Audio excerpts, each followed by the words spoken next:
Senior Counsel Mr. Arvind, Treasurer of the SIRC, a host of good friends here, ladies and gentlemen. I am not competent to give any opening remarks, but I just tell you one or two things which will not be part of any profile that would be available with you. He's so conscious of his time, and he says I must make use of it to the maximum extent. Every minute I must make use. As Dr. Palnivel Tyagarajan was talking, I saw him making notes in his iPad. He would not like to miss anything. There are two other incidents which I'll share with you, and then I'll get back to my chair. He once told me that his father and he had to travel for an event in Delhi. His father flew. He had the money. Mr. Datar then was initial stage of practice. He did not have the money. He took the Rajdhani Express. But what did he do?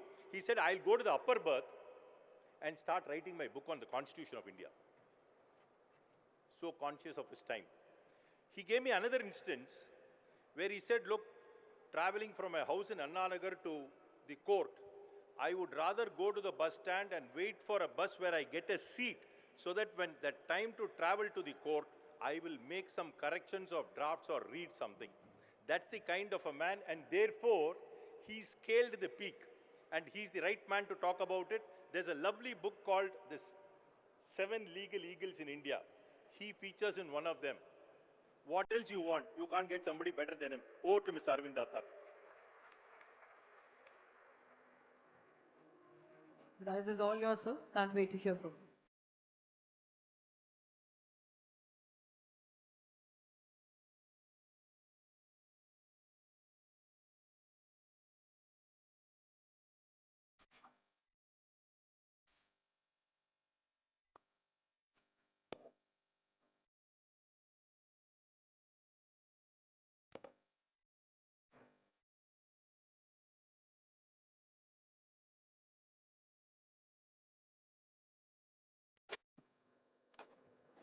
Good morning to all of you.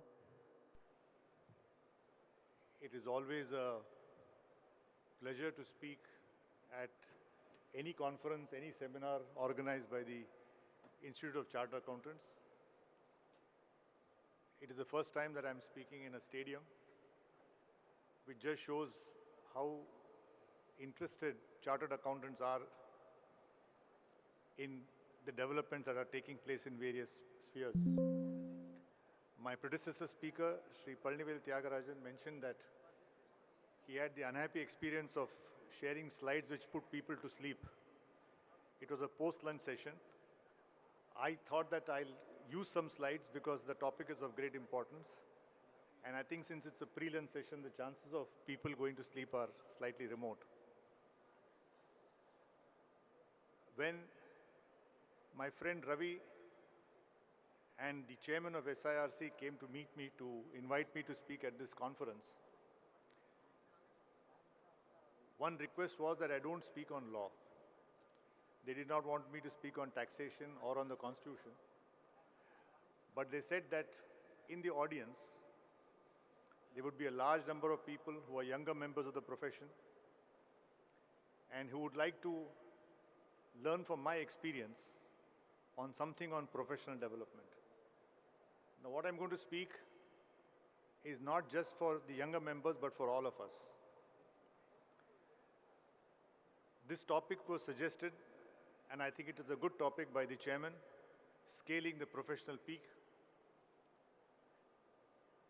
Your topic for the seminar is ARCM, which is onwards and upwards. In the march of time, all of us are going to go onwards. There is no difficulty about that. But whether we go upwards or not is a choice we have to make today. So in 2030, all of us will be somewhere. Where we want to be is our choice, and the decision we take today will decide the destination. I'll start with the first slide. And if I can ask the person to put up the first slide. Oh, put here, is it? It's in first slide. No, not the first one. Yeah. This, please. Sorry, before I started, I forgot to thanks to Mr. Banu Narayan also for being here. Thanks. He wants to sit downstairs so he can see the slides better. Okay, fine. You're turning the back to the audience. All right.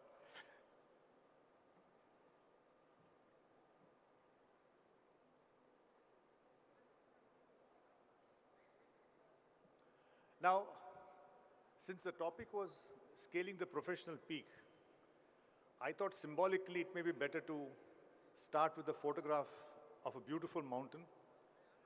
Among all the 14 peaks, there are 14 peaks in the world which are above 8,000 meters. This is not Mount Everest. It is Kanchenjunga. It is the third highest peak at 8,586 meters above sea level. And I chose it because it perhaps explains, it's the most beautiful mountain, and it shows you are at different levels, and there is one zenith, there is one peak. So it is our choice as to where we want to go as far as we are concerned. Now, the reason why I was asked to speak, actually I spoke at a small seminar at the invitation of Mr. Ravi, and somehow that YouTube got a lot of popularity. Even now when I travel, people keep asking me about it. So Mr. Ravi and Mrs. Revati felt that the audience would be interested in knowing something about how, are there any steps to achieve a professional peak, achieve the professional peak. After 45 years at the bar, I have very carefully studied eminent lawyers. Even in the law college, unfortunately, we had too many strikes. So I used to always go across to the courts and listen to very eminent lawyers. We had Mr. Sirvai who came in, we had other eminent lawyers, Dr. Chitale and so on who came in, Ram Jetpalani, and I would keep observing them. I had the occasion of meeting eminent chartered accountants, eminent business people, and one question occurred to me as to what makes the difference between why is one person so successful and the other person is not. And this question took on a more serious turn when after Nani Palkhiwala died in 2002, I was asked by the Palkhiwala Memorial Trust to write a book on his legal journey. And in the course of research of that book, I met the most eminent lawyers and chartered accountants in the country, and I kept asking questions, interviews and so on, as to what makes one person reach super stratospheric heights of professional success. We have good people, we have average people, we have good people, we have excellent people, and there are a few who are outstanding. What makes the difference? And that I have set out in chapter 1 of the book, The Courtroom Genius, which explains the life of Nani Palkhiwala. Now, I found that there is no one secret sauce. There are a set of ingredients which, if we implement, success is virtually guaranteed. Like somebody said, success is a set of variables, it's a formula.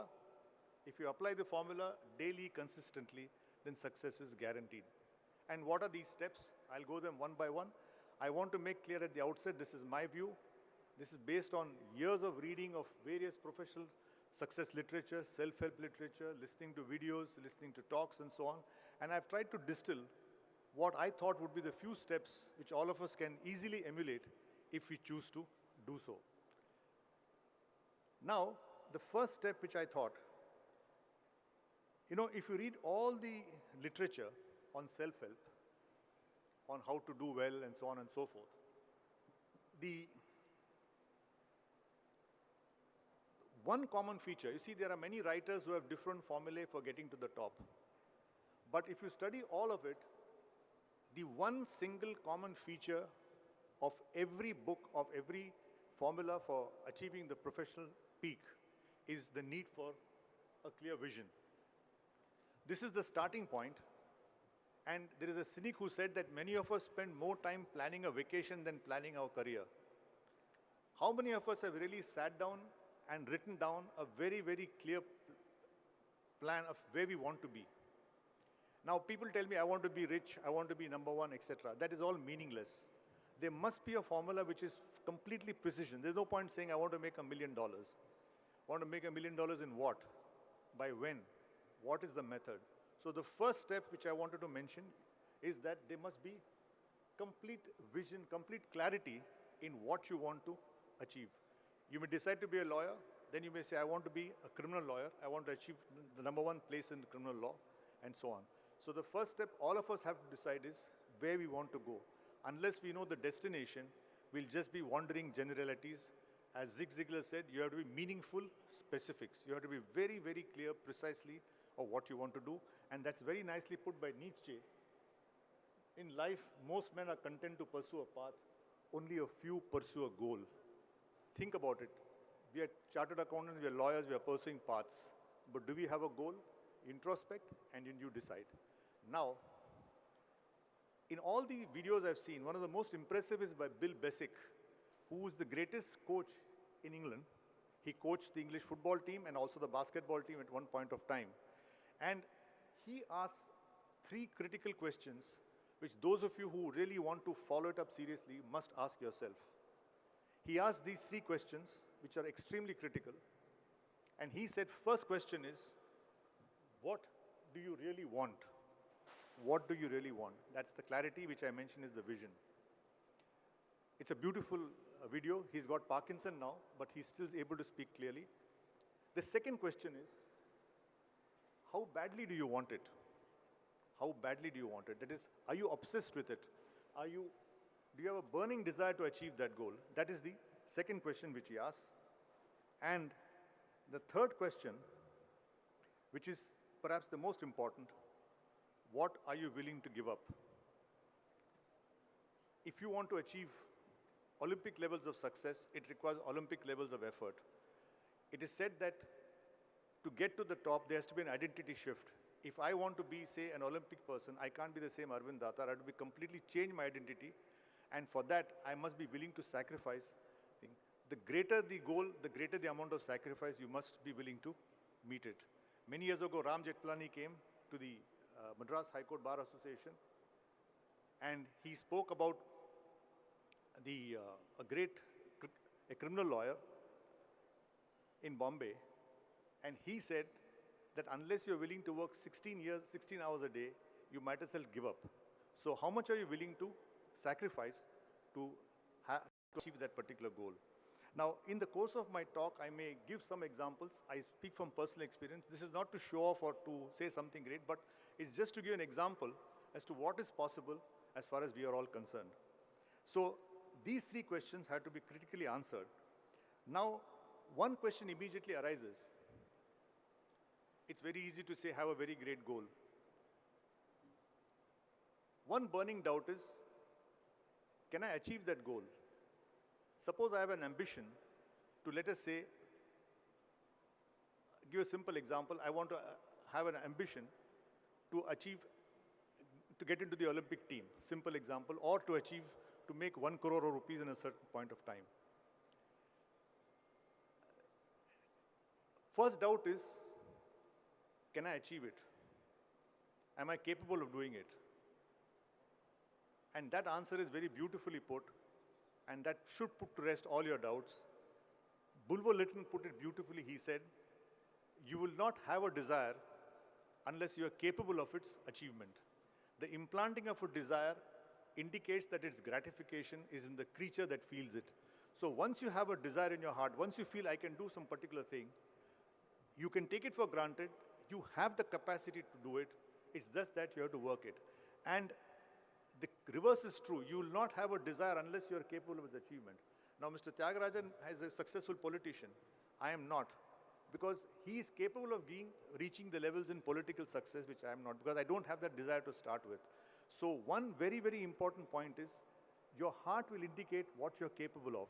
It's just that you have to push yourself and get the result. So that, remember, don't have any doubt that you can achieve what your heart tells you is possible. Something will be ticking in you and you can achieve it. And as Rumi put it beautifully, what you seek is seeking you. What you seek is seeking you. Now, One thing I'd like to mention here is, there is a new phenomena by Benjamin Hardy called 10x, like Mr. Rajan also mentioned about 10x. What they say is, if you want to achieve 2x, what you're at x, you want to go to 2x, then all you require to do is work harder, that's all. But if you want to go to 5x and 10x, then mere hard work will not do. You'll have to completely re-engineer your thought, rethink your business processes, rethink your professional processes, and then achieve it. And believe me, it is not worth having a 2x goal. You should have a 5x or a 10x goal, and you should completely change yourself to get that particular goal. Now, just see this. Melville DeMello was a famous commentator. He puts it very nicely. He says, most important,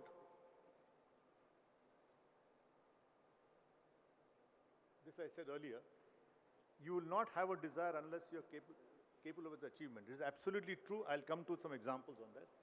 And this is Melville DeMello's thing. The mind must decide to do the impossible. And I'll give you a few examples in the context of what the human mind can, humans can do. We talked of scaling the professional peak. All of us know that there are 14 8,000 plus meter peaks. They're called 8,000ers. Everest is one, above 8848, and the last is Annapurna, which is just a little above 8,000. So these are 14 peaks. The great Austrian mountaineer, Reinhold Messner, climbed all the 14 peaks in 16 years. He climbed all the 14 peaks in 16 years, but his greatest achievement is he climbed all these peaks without supplemental oxygen. Without an oxygen cylinder, he climbed on his own. So that was the lung capacity he had. But nevertheless, he took 16 years. 5 years ago,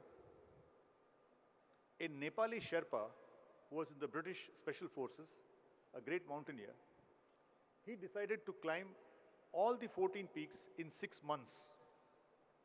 Please pause for a minute and see what was achieved in 16 years. He said, I will do it in 6 months. There is a beautiful movie on Netflix called 14 Peaks, and it sets out his entire journey as to how he achieved 6 months. He completed it in 6 months and 6 days. The extra 6 days was because of the delay he got in getting a Chinese visa, because 3 peaks are in China. Now just imagine to climb 14 peaks of 8,000 meters in 6 months and 6 days is something unbelievable. Nobody could even believe it. But now look at what the human mind can do. A Norwegian climber, this Nepali person is called Nimsda Purja, and you can watch his movie on Netflix called 14 Peaks. 2 years ago, now listen to this, 2 years ago, a Norwegian climber, Christine Harila, 38 years old, completed 14 peaks in 93 days. 3 months and 1 day. So I'm just telling you what the human mind is capable of. So if you have a doubt, oh, can I make 10 crores? Can I build a firm with 100 partners? It is possible. It is possible. If these people can do it, nothing is impossible. If you have the desire, you have to only plan and work for it. Let me give 2 more examples. One of the wonderful videos is by a mountaineer in India called Arunima Sinha. I've spoken about this in some other seminars because I have great intense admiration for her. She was a volleyball player, and she was on a train from Muzaffarpur to another place in Uttar Pradesh. Some miscreants tried to grab her chain. As an athlete, she resisted. She tried to fight with them. Those people caught her and caught hold of her and threw her out of the train. Took her chain and threw her out. She fell on the neighboring track, and just then another train came in the opposite direction and both her knees were cut. She was lying on the tracks for 14 hours, bleeding. Some farmers next morning, this happened at 11 o'clock in the night, next morning some farmers saw her lying on the thing. She was still alive. They took her to the hospital. She went to the hospital, and then people were planning that she's going to be in all her life in a wheelchair. What will she do? And so on. She was always fascinated with Bachendri Pal. So in the hospital bed, she decided she'll climb Mount Everest. She didn't say, I'll go to the next peak. She said, I'll climb Mount Everest. Just imagine a lady who has lost both the legs, lying in the hospital and says, I'm going to climb Mount Everest. And ladies and gentlemen, please watch her video also. It's in Hindi. I still remember the date, 11th April 2011, she was thrown out of the train and she lost both her legs. 13th May 2013, she was on top of Mount Everest.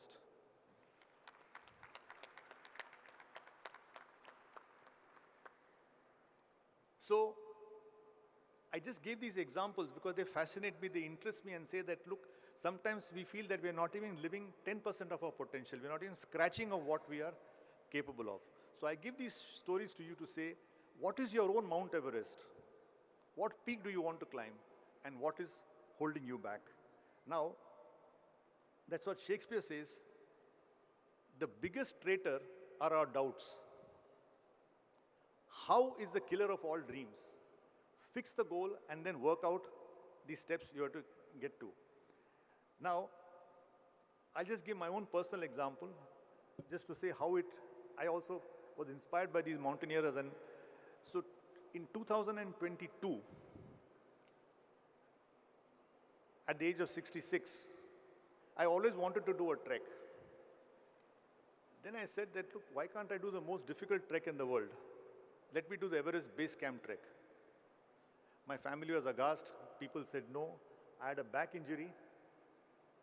I was having a minor cataract. But I said, let me try going into Everest Base Camp. So I found out, went to the Google, I found out there's a good organization in Pune which organizes treks. So I spoke to that person. He said, sir, you can try. It's a 90-day training program. And you'll have to follow some steps. You'll have to climb some mountains. You have to basically build your VO2 max. You have to build your breathing capacity, because at base camp at 18,000 feet, oxygen is 50% only. Only the air is rare. So you have to develop that breathing capacity, the physical stamina and so on. And they've got a 90-day training program, what you must do the first 15 days, next 15 days and so on. And he said, you should try and please climb mountains and so on. Now I'm telling you, once I set the goal, if I'd asked myself how, there were 20 reasons why I could not do it. My age, my back injury, my minor cataract, my legal profession, all this was there. But once you set your mind to it, I said, I must do it. I started training. I started doing the thing. Then he called and said, sir, aapke paas koi hill rahega to please climb the hill. I said, I live in Chennai, only hill is St. Thomas Mount. And I can't go and climb it. And I'm in Delhi for 5 days a week. So what do I do? Again, once you start the goal, all the problems get solved. I was staying at the Hotel Shangri-La at that time, Monday to Friday, and it is 21 stories. So I said, instead of climbing a mountain, why not I climb the stairs? Because a friend of mine, she said, you can climb, go up and down Chepauk Stadium, run up and down. That's also not practical because I'm 5 days in Delhi. So I said, why not I start climbing the stairs? That will also include my VO2 max. He said, yes, you can try that. So I spoke to the hotel manager and I started. The first day I could do 2 floors. After 3 days, 3 floors, 4 floors. And I started on 1st of July. I started my base camp on 1st October. I went to base camp on 11th. But from 1st July I started with 2 floors. And ladies and gentlemen, at my age, by just daily doing it consistently, by 15th September, the last 15 days, I was climbing all the 20 floors in 6 minutes, 55 seconds. So I'm not trying to show off, but I'm just telling you that everything is possible if you just push yourself to do it. So apart from climbing stairs, doing treadmill and so on, I finally went, and believe me, because of the training I did at base camp, my SFO was still 85. So this was how we achieved it. And actually I became a kind of a poster boy for this organization. Anybody who asks him that, is it too difficult? And they say, a 66-year-old lawyer did it, sir, you can also do it. So that is the explanation they give. So I just try to give this example to say that you can achieve what you want to do. Now, this is one of my favorite slides, the next one. Zig Ziglar, he passed away 2 years ago, was one of the pioneering motivational speakers. Now, when you have a vision, that is your goal. how do you set a goal? Is there a formula? And in all the research I did, it's very easy. I want to set a goal. How do you set it?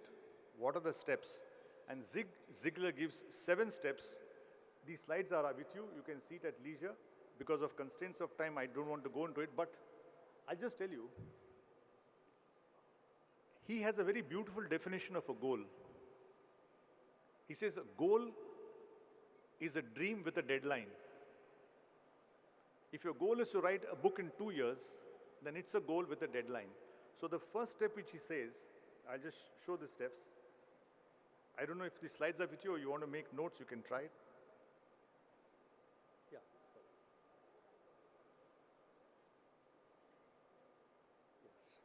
Yes.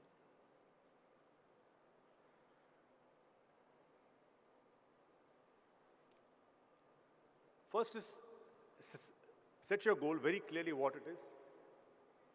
Now the most important thing is you must identify what's in it for you. First, it's why are you doing it? Somebody says, I want to join the IAS because my father is in the IAS. I want to join the army because... That's not the answer. So you have to first understand why are you doing it? Are you personally driven by it? And these are long-term things. You must have the personal passion and the obsession to carry on for many, many years. If you're joining the bar, you're going to be here for 30, 40 years. As a chartered accountant, you're going to be for 30, 40 years. And let me tell you one more thing here. All of you are chartered accountants. Believe me, it is not easy to finish the CA exam. I'm a lawyer. It's much easier to be a lawyer, frankly.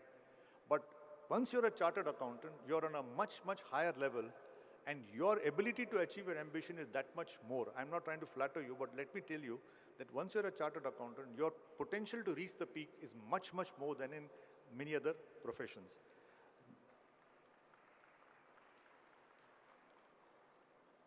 You see, why I'm telling you all this is, there's a very beautiful saying that the great tragedy in life is not to aim too high and miss. The great tragedy in life is not to aim too high and miss. The great tragedy in life is to aim low and hit. That is the point we're going to say. So the first point is identify the goal, what's in it for me. Next point is the deadline.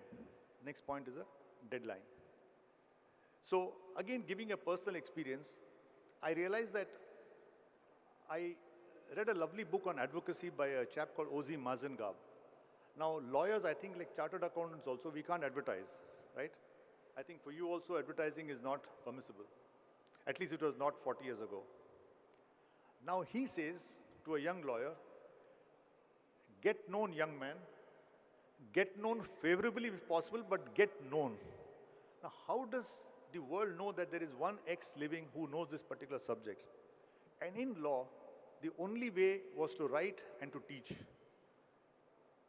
So I decided that I must have a nationally known textbook by the time I'm 30. How did I think about it? Palkiwala completed the book when he was 30. I said, why can't I also do it?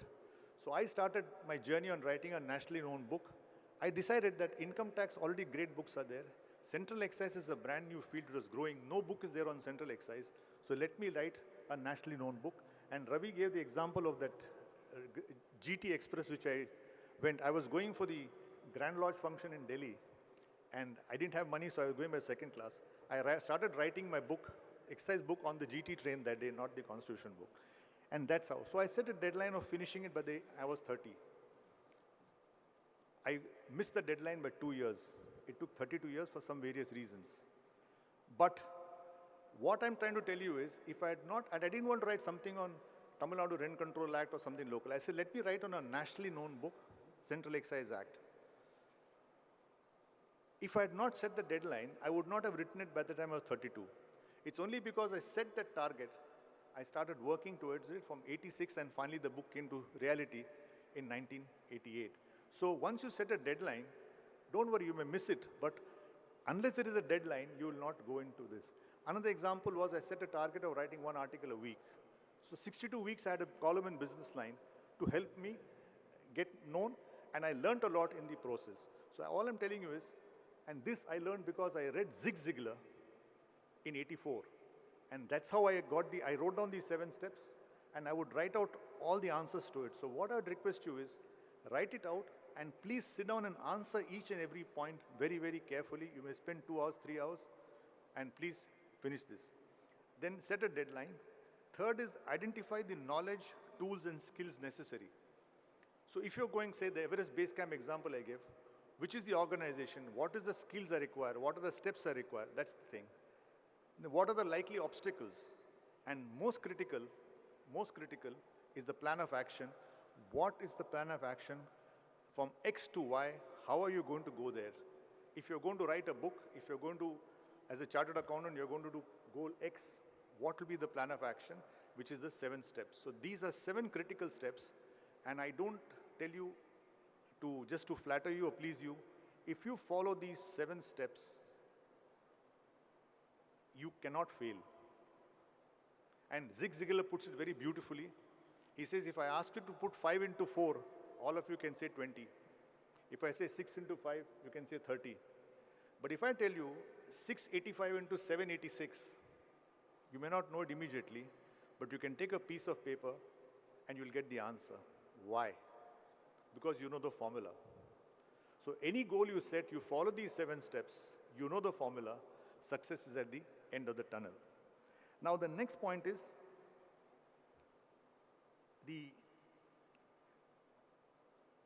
once you set the goal, once all of you set the goal, the next most important part is systems. James Clear, who wrote Atomic Habits, it's a wonderful book, he makes a very nice point. He says, I may set a very lofty goal, I may set a very high goal, but he puts it very well. He says, you don't rise to the level of your goal, you descend to the level of your systems. So unless you have critical systems on a daily basis, the goal will be just a dream, it will never be achieved. That's the importance of the plan of action. Step 7 in the earlier slide is your systems, and I've set out, in all the books I've read, I've just culled out for your benefit, these are the 5 important steps you should take. First thing you remember is, you cannot improve what you don't measure. There is no improvement without measurement. There is no improvement without daily, weekly targets. Every Sunday, sit down and see what's for the week. And all this must dovetail into your long-term goal. So first is weekly, daily targets. Second is daily consistency. It must happen on a daily basis. They say success is nothing but the succession of successive successful days. That's how they put it. And please note, every day or week you falter on your goal, you're going backwards. And the true benefit of life is progress. Nobody stands still. Either you progress or you fall backwards. Then tracking, measurement is already mentioned. Deep work. Another profound principle for success is deep work by Cal Newport.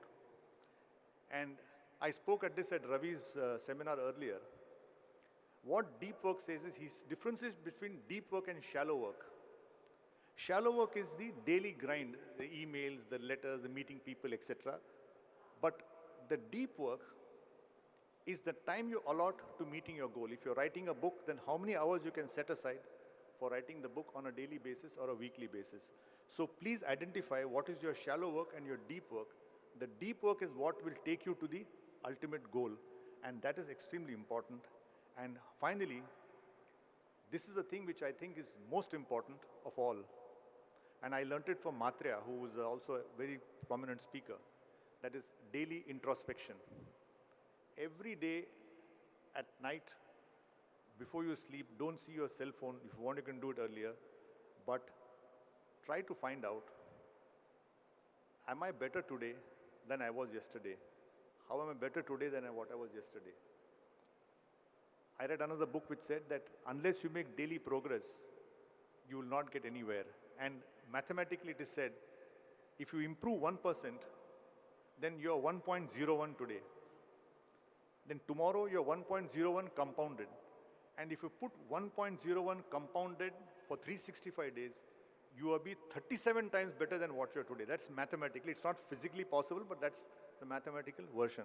But the most important thing is, and I found that most beneficial, how are you better today than yesterday? In the morning you say, what task I will do better today than what I did yesterday. That daily introspection is an extremely important thing for all of us at any particular age. Now, I wanted to also mention one thing. In goal setting and systems, I'll just give two examples and I'll wind up. Michael Phelps, all of us know, he's the greatest Olympian in all history. He's won 26 medals. He set a target to win 8 gold medals. He wanted to beat the record of Mark Spitz. Then they made a plan. They worked for 4 years without a break, no Christmas, no New Year, they did every way. But his trainer makes a very important point, which is useful for all of us. Bob Bowman, he's his trainer, there are a lot of videos on him also. He told Michael that, look, you may want to win 8 gold medals or 5 gold medals, but that's not in your hand. What you'll ultimately win will depend on whether you're better than the other person. He took a very nice change. He said, don't focus, put the target of gold medal, but focus on how to shave 0.8 seconds in your butterfly. That is in your hand. Winning the medal is not in your hand. It depends on what the other person do. So similarly, as far as we are concerned, you may have a goal of, say, being the chairman of an organization or this. That is not in your hands. There are too many variables. I may want to be Attorney General, I may want to be something, but that's not in my hands. But what is in my hand is becoming a better lawyer every day in specific, measurable terms. So Michael Phelps' example is very useful to us. Instead of planning to, I'll get the butterfly gold medal, he just keep on improving your medals and you'll reach your target. Now, I wanted to also mention one thing, that in the profession, I've been reading a lot of things on brand building. Please examine one point I'm telling you as a professional, as a lawyer, you're as a chartered accountant. What will you stand for? What kind of a brand are you building for yourself? Each of us is a brand. If I'm a good tax lawyer, my brand is as a good tax lawyer, then I must aim to be the best possible tax lawyer. Because ultimately, if there are 10,000 lawyers, how do you stand out? If there are 20,000 chartered accountants, how do you stand out? You must have some unique quality which is in the market, which is value, and ultimately you get paid only for the value you give to the customer. Nobody gives you anything for unless he's going to get something more from you. So there's no time, but there's another important point, which is brand building of your own personal self, of your firm, of yourself. What do you stand for? That's why I keep telling young lawyers, don't practice in every branch. Do civil work today, do a check bouncing case tomorrow, do some bail tomorrow. Take a niche area, take a focused area, and keep on building your brand. That is the better path to success. And now I'll come to one point which I wanted to share. What I'm saying is not just for the youngsters. What I'm saying is for all of us. Each day is a new day. Each day is the start of a new future. Just exactly 4 weeks from now, I'll enter the 7th decade of my life. Okay? No, I don't clap. Just telling you. The reason I'm telling you as far as the 7th decade is concerned, I have finished 45 years of practice. And I always think to myself that once you reach 70, your time on the earth is limited. Time is limited. And on my daily introspection, one of the days I thought that, let's say after 70, you have 15 years of good work. Said up to 85, let's say you can work with the same energy, with the same speed. Let's think of that. So I thought to myself, instead of slowing down at 70, why not we try to do in the next 15 years more than what we did in the first 45? How to plan for that? So those of us who are in the 50s and 60s, I would say, suppose you're 60, now you're in the next 25 years, think of how you can do much better in the next 25. Because for us, the family responsibilities are over. We've got the benefit of technology, money is there, all the things, the infrastructure is there. You can really leverage your 45 years into 15 years. So when Ravi told me to speak something for the youngsters, I wanted to say it's not only for youngsters, but even people who are 50, 60, 70, you can try to see that you are better at 85 than what you were at 70. And I'll end with this two famous quotes of mine. Actually, there's a famous writer called Sir James Berry, and I'll just quote these three things and I'll finish. Huh?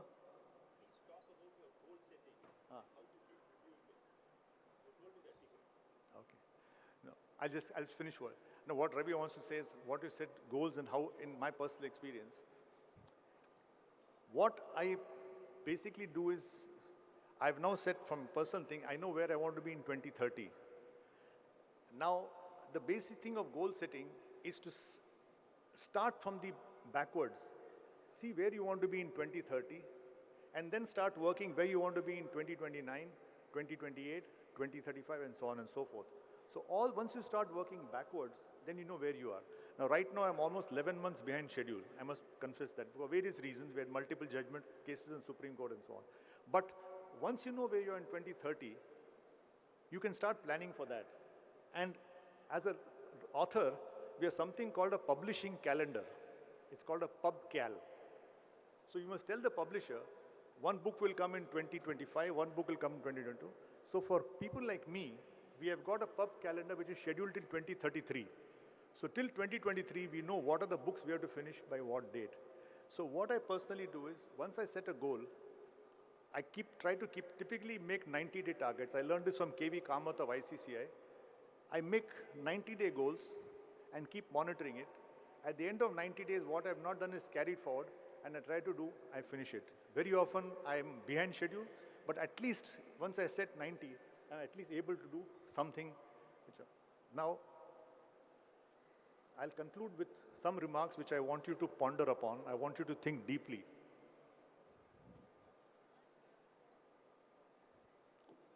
Sir James Berry, he said, I wanted to give exact words. He said the life of every man is very profound. What he thinks, if you just pause and think, is very profound. The life of every man is a diary where he meant to write one story, but actually wrote something else. And his humblest moment in life is when he compares with what he wanted to be and what he actually became. So, friends, my point is, we must ensure that the diary which we write what we want to be matches what we actually become. That gap should not happen if we take daily consistent steps and follow these paths. And just two quotations I will send to you. It's a very beautiful.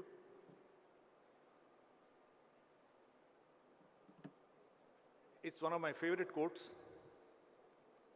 Of all the sad works of tongue or pen, there's a typo there, the saddest are these, it might have been. They say that the price of regret is far less than the price of discipline. So let us be in a situation where we don't have the feeling, it might have been, I should have done this, I should have done that. Let's get on to it. And this is the last thing which I said when I was introspecting at the age of 70.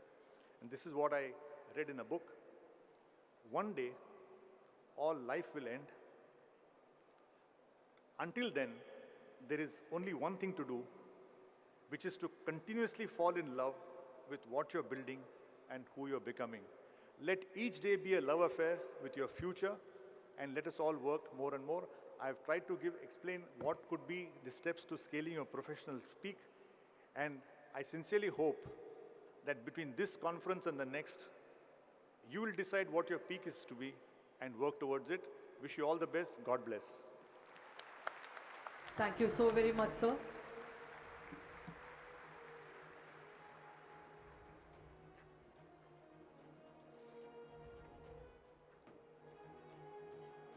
Ladies and gentlemen, all of you must have thought that he's a great lawyer.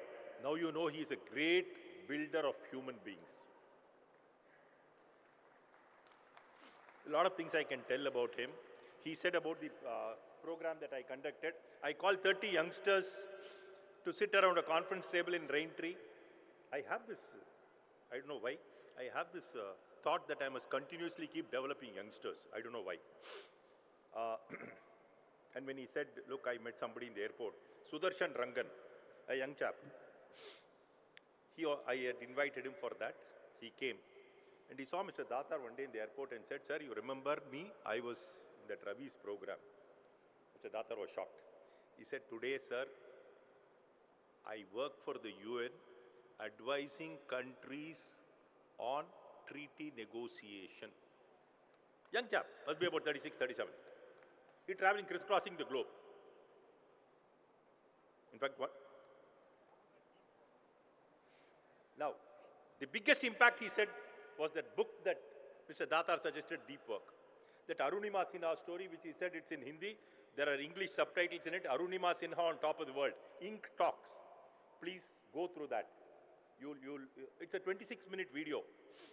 I have benefited by him and I continue to trouble him. I continue to trouble him because I have no personal interest. I have no personal interest. But I thought all of you will benefit by hearing him. And God has been very kind to me, very, very kind. I don't know whether I should say this, but let me say this. Whether it was Sujit Ghosh yesterday, Dr. Palnivel Tyagarajan, Arvind Datar, P.R. Ramesh, Zohab Hussain, Padamchand Kincha, Chaitanya, all of them came. It's a matter of 2 hours, I called all of them and finished the whole thing. Purely because of personal relationships. Very often we are not able to segregate personal relationship from professional relationship. I don't go to him for any obligation saying, give me money, give me this, nothing. The only thing when I went was for something for late Shivakumar. And before Shivakumar passed away, I called him and said, Shivakumar is critical. He went and saw him in the hospital because he still believes Shivakumar taught him costing and accounting. That's the regard he has for his teachers. And he has the greatest regard for the Institute of Chartered Accountants of India because he was teaching there for a very long time. Man, I've seen him from 84. The Datar that I saw in 84, all these things have helped him to scale great heights. Should we not take our lessons from it? Subhashni, do we have some time for questions? Maybe 1 or 2 questions. At 12:33, we have time for another 5-6 minutes. Whoever wants to ask a question, just your name. Don't get into details of what you're doing, etc. Not necessary. Straight come to the question and I'll ask. Can we have the mic circulated to the audience, please? So can you please come forward, yeah. Yes, sir. Please come forward. You can collect your mic and ask the question.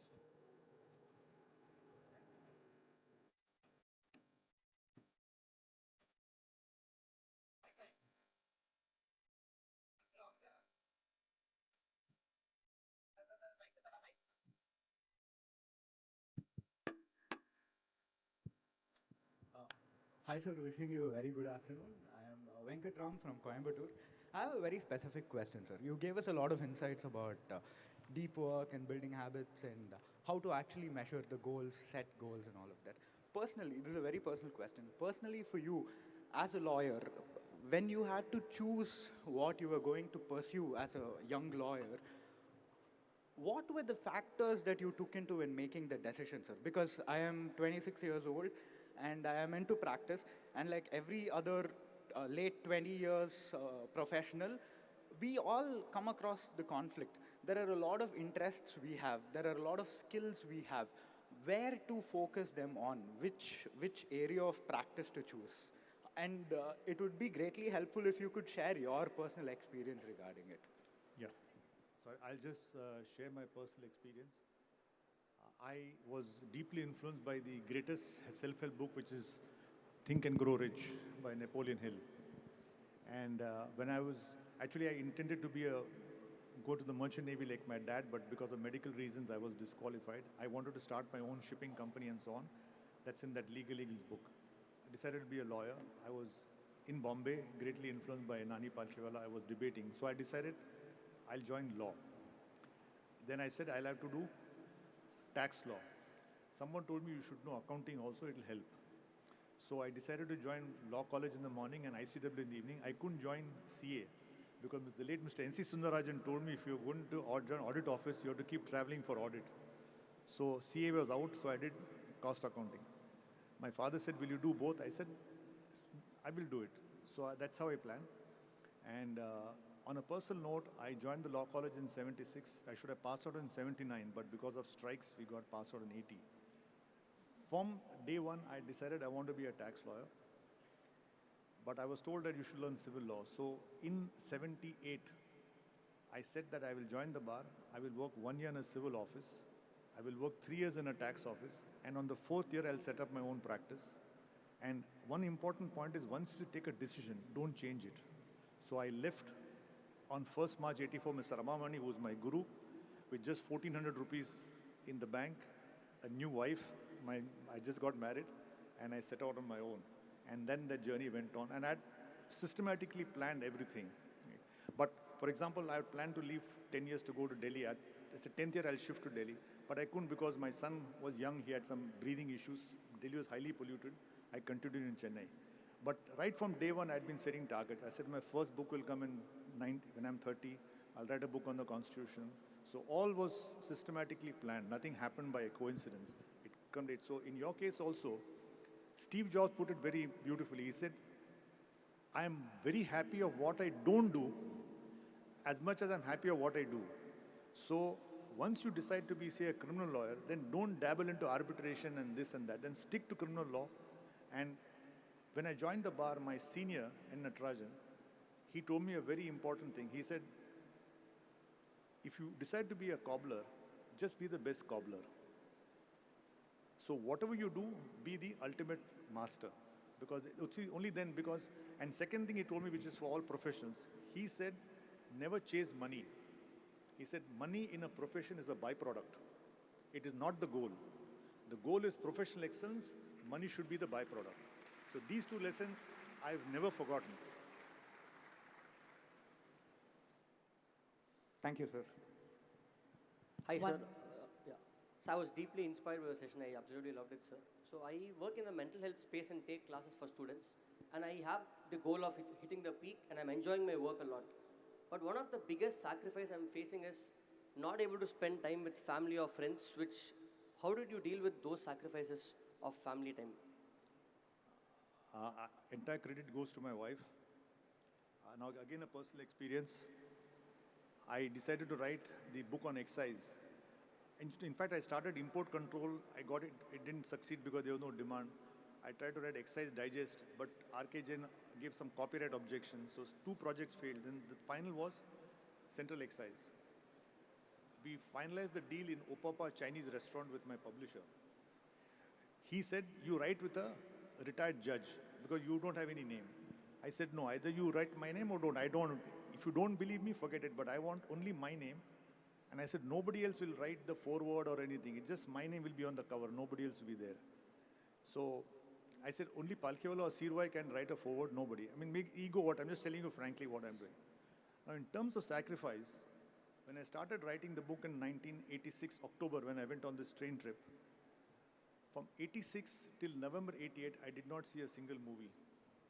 Okay. And my wife was so cooperative that she would take my little daughter around, and that's all. But you have to completely give up. It all depends. You see, the point is, if you want to reach an Olympic level, you have to spend all time in Olympic training. If you want to play in the district level tennis, then you can have all these other side things.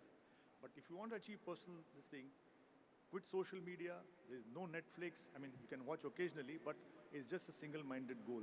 The whole thing is, my grandmother used to say, the more beautiful a statue, the more blows it receives from the sculptor. So it's just a single-minded focus. There is no shortcut, unfortunately. There is work-life balance. You can take a week off. You don't have to be 25.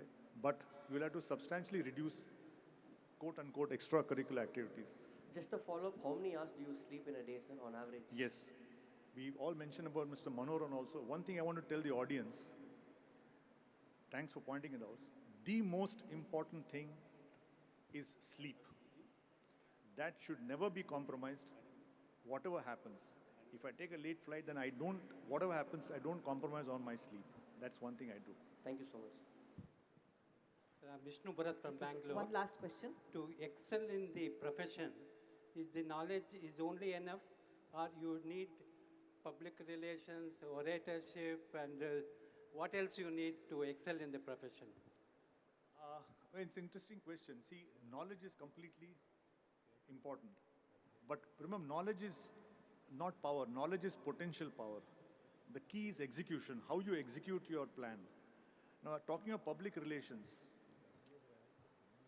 see, the point is if you just join organizations to what they call quote-unquote networking, it's not going to help. Ultimately, nobody will give you work unless you are capable of giving extraordinary value to him. If a client comes to me and pays 1 lakh, he has no love for me. He knows that by paying 1 lakh, he's going to get a benefit of 5 lakhs. Let's be very honest with it. So unless, in fact, there's a book by Carl Newport, So Good They Can't Ignore You.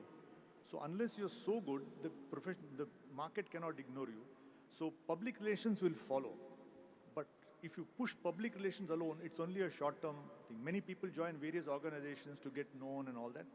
In my humble opinion, it doesn't work. You have to put outstanding professional excellence, everything else will follow. Of course, you have to plan also what you want to do and so on and so forth. Give my example, the reason I wrote Central Excise was, I said if I write an income tax book, it's going to take 10 years. I can never compete with Kanga Palkhiwala, Sampath Iyengar. I can never compete. They're all giants. Excise was a new field. It was a growing field. So I decided to write on excise because there was no other book in the market at that time. So it was taxation, but it was a field where I could make a mark much faster. So you have to strategy, also you do. Like, there's a very good video by Roger Martin on strategy. He says strategic planning is a misnomer. Strategy is you must decide what field you want to play in, which is your field, and more important, what you're not going to do. Always remember, the not to do list is more important than the to do list. What you're not going to do, what field you're playing in, what skills you require, what systems you require, and so on. Thank you. Yes. You heard Padamchand Kincha speak yesterday. There's a lovely YouTube where he talks of inward transformation. And I don't know how many of you are aware. He was to be selected for the Indian cricket team. One day before the selection, he had some injury. He was out of that team. He became a great chartered accountant. Opportunities are available. Thank you. Thank you, sir.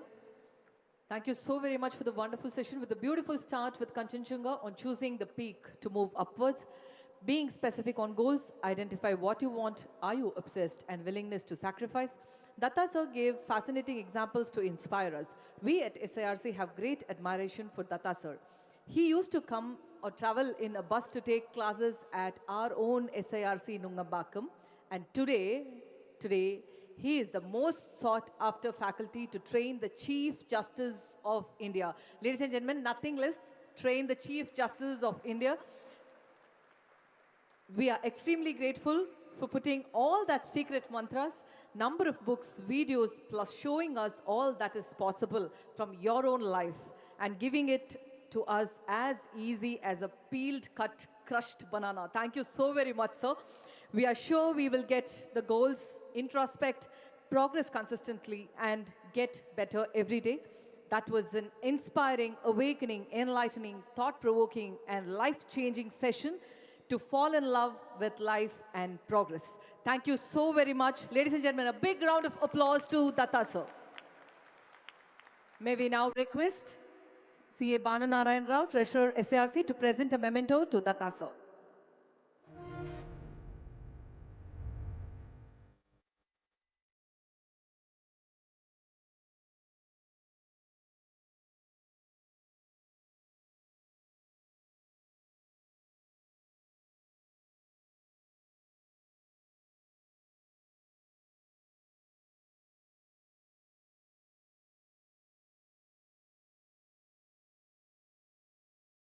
Thank you, sirs. Thank you, ma'am. May we now request CA Bananarayan Rao, Treasurer SARC of ICAI, to propose the formal vote of thanks for this session.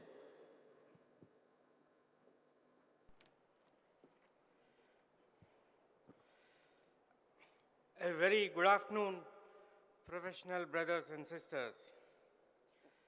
We have heard a great personality speak. He spoke about goals, systems, deep working, brand building, so on and so forth.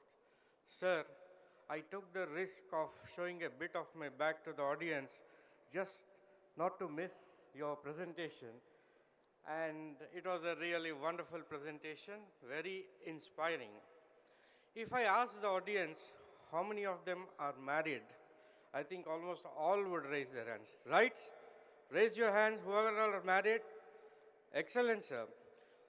As per the Hindu tradition, Saptapadi, that is the 7 steps, are very essential in marriage. Similarly, now all of us will take 7 steps to achieve the scales, to scale the heights of the profession with your 7 steps of Zig Ziglar, which you have very nicely put it to us. And you also told the definition or the meaning of the theme, the theme of our conference, ACAM, that is onward and upwards.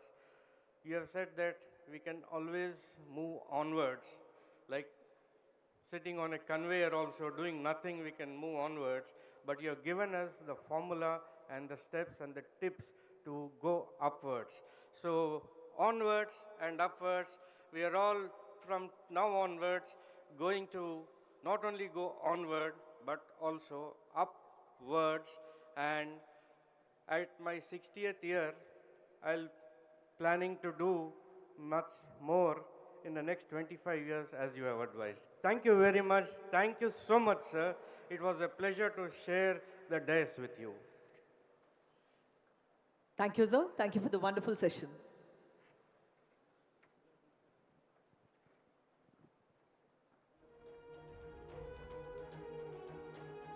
We now move on to the next session.